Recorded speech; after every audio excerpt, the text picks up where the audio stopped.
Welcome back to our Wi-Fi 7 series. So in this video, we're going to cover the Qualcomm NCM865 Wi-Fi 7 adapter. This card is currently shipping in laptops. So if anybody's ordering new laptops for their enterprise, there's a likelihood you're going to see this card in these laptops.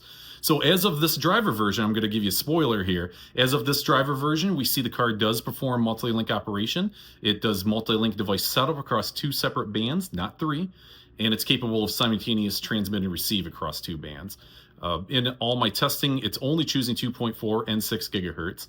It's not choosing 5. I will see if I can get it to choose 5. I think I already did that test. I don't think it was capable of doing so, but I'm going to go ahead and try again. So in addition to the spectrum that we went over in the last video, if you didn't catch the Wi-Fi 7 intro, click the link in the bottom of the description to go over all the Wi-Fi 7 analysis, or not analysis, the Wi-Fi 7 capabilities. And we also did the spectrum analysis for this card. I am going to go ahead and put that spectrum analysis right back into this video as well. And then we're going to get into the over-ear captures. So how is the card actually associating to the wireless network? So we're going to take a look at the beacon frames from the AP, which I'm going to go into detail there. Probably won't on the rest of the adapters. We'll refer back to this one. But we're also going to look at how it's probing, authenticating, and associating. So yeah, so again, I saw it it's capable of multi-link operations across 2 bands. It does simultaneous transmit and receive across those 2 bands, as we saw in the spectrum. And it is capable of the 4096 QAM. And maybe a future set of videos, we're going to do some speed tests and, do some high QAM and 320 megahertz wide channels and that kind of fun stuff. But we're going to keep it to the point in these videos. So again, sit back, relax, enjoy, and hopefully you guys get something out of this.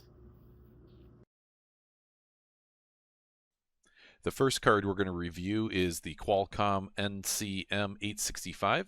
The manufacturer states that this is fully capable of all the latest Wi-Fi 7 features. So reviewing the Wi-Fi certification here, we can see that it is the NCM865 external adapter, and it's certified for Wi-Fi 7. And if we take a look at those specific certifications here, we hit a 2x2 on all 3 bands. I am using a little bit newer driver than this. And here's all of the different features that have been certified for Wi-Fi 7. So in today's demonstration, we're going to be looking at multi-link operation. So what do we see here for certification here? So EMLSR. So we can see it's the enhanced multi-link single radio. Interestingly enough, I do believe, and maybe it's because of my newer driver version, we are doing multi-radio. We do load balancing in MLO. We are capable of static puncturing, i.e. the spectrum puncturing or preamble puncturing. And lastly here, we do have the simultaneous transmit and receive functionality. Okay, we now have the Qualcomm adapter installed physically in the computer and associated to the WLAN, the Network Buzz PS Key WPA3. So what we see here is it's actually showing us 2 separate adapters, a primary and a secondary. Not too sure exactly why it shows it this way, especially due to the fact that the top primary adapter shows the 2 bands it's connected on. It's connected on channel 6 on 2.4 and channel 181 on 6 gigahertz. We do see that they all are unique MAC addresses, though. We've got one starting A8, or 8A, 7A, and 9A down at the bottom. So 3 unique MAC addresses there. If we take a look at it from the access points perspective, at the top of the screen here we show the client association. At the bottom of the screen we're showing how the AP views the multi-link operation. So focusing here on the client association, again we're connected on 2 separate bands, and it's showing MLD, STR, ML, So MLD is multi-link device, doing the simultaneous transmit and receive with a multi-link, multi-radio adapter. So that's great. We should see this thing actually aggregate throughput on the 2 bands because it is running STR with multi-radios. And here's another perspective of the MLO operation from the access points point of view here. So awesome. Let's see this thing actually perform in real time.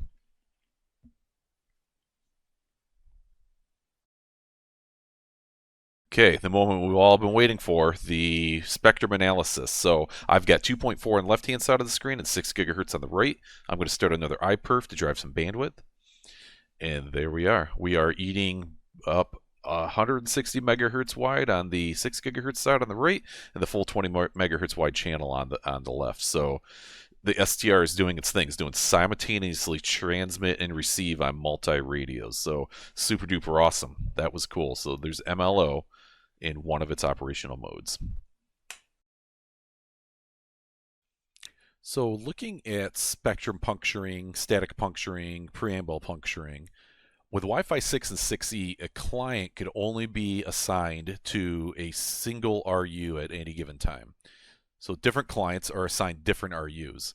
So preamble puncturing does not work unless multiple clients are on a channel. So in short, we can't use spectrum puncturing for single user frames. With Wi-Fi 7, a single client can be assigned multiple RUs. Now when interference occurs, that client can continue to use the RUs on either side of the interference. In short, we can use spectrum puncturing for single user frames. So hence the multi-RU puncturing is the enhancement to spectrum puncturing of the Wi-Fi 7. So why do we call it preamble puncturing? So preambles are sent on every 20 megahertz block of a wide channel. So when we sense interference or an incumbent on one of those 20 megahertz wide channels, a preamble simply is not sent. And that's what allows a client that's assigned multiple RUs to be able to steer around both sides of that interference. So let's take a look. All right, let's see the spectrum puncturing live in action. Like before, we have 2.4 gigahertz on the left, and on the right is 6 gigahertz. And we now have a new player on channel 165 and a 20 megahertz wide channel, creating co-channel interference. So let's get a bandwidth test started for our MLO client. Okay, here we go. And now let's get a bandwidth test started on our 20 megahertz wide channel. Okay, we can see the energy on the channel there. So now as we analyze it, we can see that the Qualcomm card has shifted its 6 gigahertz utilization to a single 20 megahertz wide channel. So we do and see the multi-RU capabilities of the spectrum puncturing of Wi-Fi 7 working. Very cool. However, I would expect to see it using a little bit more of that bandwidth than the 20 megahertz wide. So that's interesting. Why is that? Well, I guess we need to do a little bit more research, but indeed, that's still pretty impressive. So as we see the 20 megahertz client die off, the MLO client has now started using all that energy over on 6 gigahertz, in addition to the 2.4, which didn't fade. So pretty cool.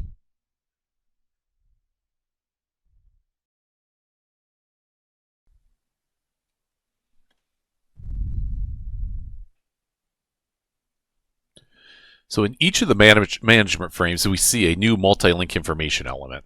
So when I did this over-the-air packet capture, I locked into the 3 bands that the AP was using for its different radios, so 116, 6, and 37. So we know we're going to be looking at my pre-share key WPA3 network. And if we expand the tagged parameters here, here's our new multi-link information element. So taking a closer look at this, this is telling us what operational modes it supports. So it does say it supports enhanced multi-link as well as multi-link device. The common info we show represented here, the MAC address that's going to be used throughout the rest of the management frames that we see, as far as what it's using is what it's defining as the multi-link device MAC address. In this case, this is the MAC address of the BSSID on the 6 gigahertz radio, but we'll see this referred to even when we're looking at some of the information from the other bands. Another important note to make here is this link ID. So this link ID represents which band the link is operating on. So a link 0 is 6 gigahertz, 1 is 5 gigahertz, so we're on a 5 gigahertz band right here, so channel 116, and a 2 represents 2.4 gigahertz. So we saw that this is supporting EML and MLD, but it also shows us more specifically what it supports with inside of those. So it's saying it supports the enhanced multi-link single radio, but it does not support the enhanced multi-link multi-radio. So this is coming from the access point itself. if we look at the multi-link device capabilities, it does support simultaneous links. So this is another important distinction to make here. So it says maximum number of simultaneous links, 2. So that's 2 in addition to the link that we're actually on. So we're on 5 gigahertz right now. We're on the 5 gigahertz link. So this is really saying that we support 3 links altogether. So it's a little misleading. It took me a minute to wrap my head around that, but yeah, so that's saying that we support STR on up to 3 links. This TID here, this is basically how we can do QoS, or how we can steer frames or packets across the 3 different links. When it's set to 3, that means any of the 3 links can be used for a TID mapping. So a TID is mapped to a certain type of traffic. Maybe in a future video we'll get into that a little bit more, but that's what we're representing there. So that's about it for the multi-link element in the beacon frame. But one other important thing to note is that we're looking at the passive discovery that a client would use. So passive discovery is obviously looking at beacon frames, but another thing that it's going to look at out of the beacon frame is the reduced neighbor report. So we know that this is showing that we have 2 other APs that are also servicing this SSID. And in this case, it's not really 2 other APs, it's 2 other radios on the same AP. So if we look at this TBTT information, so this is saying here that we've got a channel number 37. So this is our 6 gigahertz link, and that is also represented by same SSID here. It is a multiple BSSID and link ID 0. So we know link ID 0 is 6 gigahertz, which is referred to here as well. So the R&R is saying, hey, you have capabilities of this same BSSID on 6 gigahertz as well as channel 6 on 2.4. Again, we're already on 5 gigahertz, so we're not going to see that as neighbor report information. And if we expand this again, so we see 0x2, this is 2.4 gigahertz. Okay, that's about it for the beacons. So let's now move into the probes.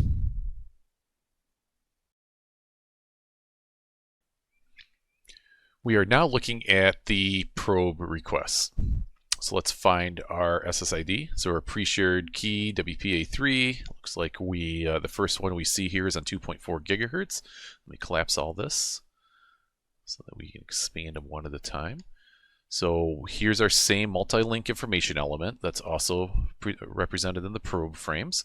And if we take a close look at it, we see that we have this per station profile information in this element. So what this is the probe request is asking for information about the other links outside of 2.4 gigahertz. We're already going to get the station information for 2.4 gigahertz, but it's saying, hey, I want 6 gigahertz and 5 gigahertz. So if we take a closer look at this, it says that we want a complete profile, not a partial profile. Those are the 2 options, and that we want this for link ID 0. So link ID 0, as you recall from the beacon frames earlier, represents 6 gigahertz. So taking a look at the other per station profile, we also want a complete profile, but we want it for link ID 1, and link ID 1 is 5 gigahertz. So we ask for 0 above, we ask for 1 here, and we're already on 2.4, which would be 2. So it summarizes here below by saying we're asking for station profiles for 0 and 1, i.e. 6 gigahertz and 5 gigahertz. So in addition, we have this AP MLD ID present is true. So it's got this flag with a number 1 here.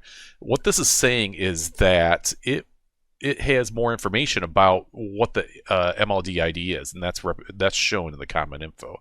So the common info says AP MLD ID 0. So this is saying use link 0. So basically the MAC address for link 0. And as we looked at in the beacon frame was saying that the AP MLD, or the MAC address that we're going to use for all our multi-link associations, was a 6 gigahertz MAC address.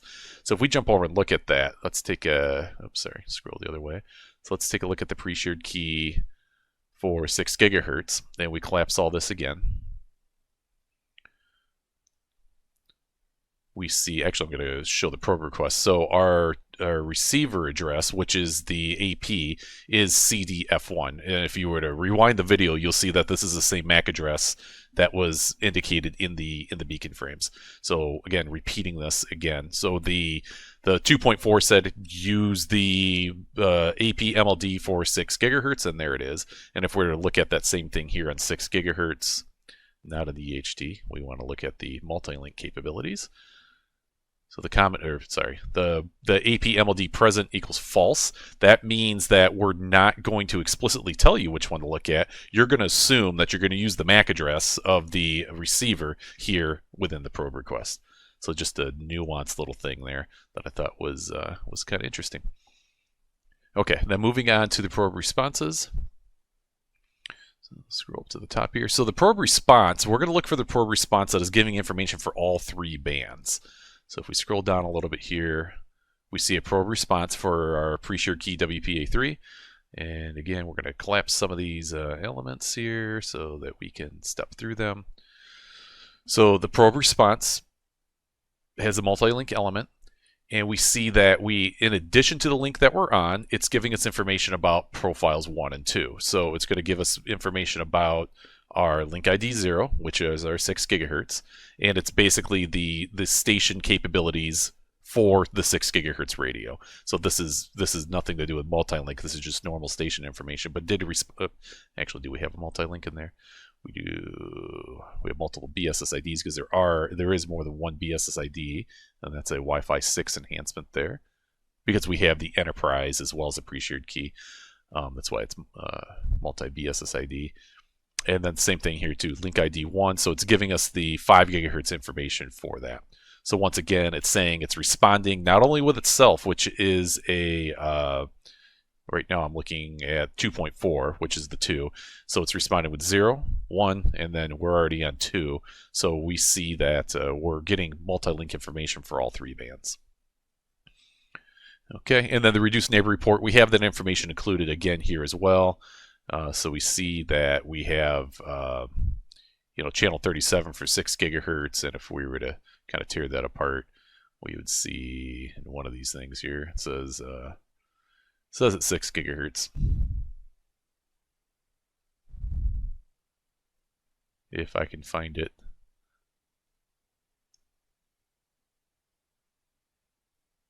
Yeah, link ID 0, 6 gigahertz. So 6 gigahertz channel 37, and then same thing with this. So it can continue to use, so the client can continue to use this information to understand that this BSSID is present on other radios. Okay, next up we'll take a look at the authentication frames. We are filtered on authentication frames now. So I did authentication frames here, and it's pretty straightforward. To note here, we see that we are on 6 gigahertz for this authentication. This is important because the band that we choose for authentication is the band that we choose for the multi-link setup when we start looking at the association frames.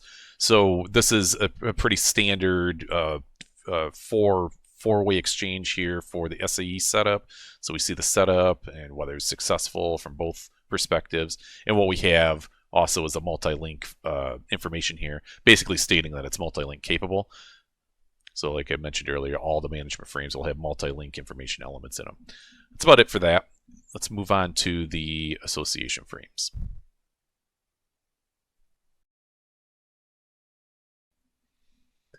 So now that the client has completed its passive and active scanning via listening to the beacon frames and doing the probes, it's now ready for association. So we can filter by association frames here, and if we take a look at this, we see that it's doing an association on 6 gigahertz, and that's it, which follows suit to what we just looked at on the authentication frame. It chose 6 gigahertz authentication, so everything will happen for the multi-link device setup over 6 gigahertz. And this is called ML setup. When we have an association for MLO, it's called multi-link setup. So let's take a look at what we have here. So we look at the multi-link information. It looks like I did not collapse it. So we see that now this is coming from the device to the AP because we're looking at the request. It is suggesting that it does not support enhanced multi-link, but it does support multi-link device capabilities. And we can see that it supports STR, or simultaneous transmit and receive, across one additional link. So remember, this is 1 plus the link that we're on. So 6 gigahertz plus some other link. And that other link would be indicated in the per station profile that it's looking to associate in addition to the 6 gigahertz. So if we look at this, it's saying link ID 2. So it's essentially saying, hey, I'm going to associate multi-link on 6 gigahertz and 2.4 gigahertz. And in summary here down at the bottom, it's saying in addition to the 6 gigahertz, I want to set up multi-link device on 2.4. So that's pretty interesting. It's only showing support for 2 bands, not 3, and it's requesting 2.4 instead of 5 gigahertz. So it's interesting that it would not actually associate. I shouldn't say associate. The association is one single frame on one link or one band. It does not do association on all 3 bands at once. It happens across a single link. So it's choosing to set up multi-link device on 2 bands. So I find that pretty interesting. So let's take a look at the response from the AP. So we have a single frame here showing the association response. Let's go ahead and collapse all this stuff. Re-expand them.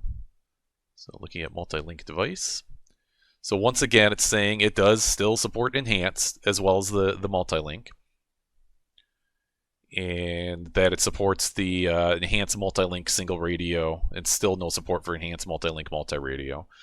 But its MLD capability says it can support simultaneous links across 2 additional links, so 3 total. So the AP is still advertising that it's capable of supporting a client connecting or setting up multi-links to all 3 bands. But as we saw a second ago, the client wasn't capable of doing that. And because the client only requested 1 additional station profile, the AP correspondingly gave it the information about the link for 2.4. Okay, that's it for association.